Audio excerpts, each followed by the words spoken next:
Engineer अथवा जी का। और ऊपर जो मीडिया पोस्ट जो लगा हुआ है ना, उसके ऊपर आप एक्टिविटी करेंगे कोहोस्ट के टाइमलाइन पे जाके। जितने साथी बने हुए हैं जिन्होंने अभी तक नहीं किया, अभी अभी अगर आप स्पेस में आ चुके हैं तो आपसे निवेदन है कि सबसे पहले जाना है, राजा मिश्रा जी दिख रहे होंगे आपको, है ना।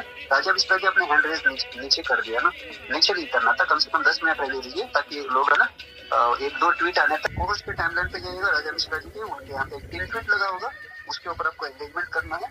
आप एंगेजमेंट करेंगे, कमेंट करेंगे तो आपके टाइमलाइन पे जो सभी साथी जो है ना, बिल्कुल जैसे कमेंट सेक्शन में आपका नाम देखेंगे तो आपके टाइमलाइन पे आएंगे। ऊपर डैशबोर्ड पे ट्वीट लगा हुआ है, कर्म करो एवं फल की अपेक्षा भी करो, क्योंकि तो बिल्कुल कमेंट सेक्शन में आप अपना जो है मनोगत अपना व्यक्त कर सकते हैं। जितने भी साथी हैं रिपोर्ट लाइक कोट कमेंट करते हुए अपने आप को है ना दर्ज करना है, आपकी प्रेजेंस दिखानी है कहाँ पर, कोट और कमेंट में।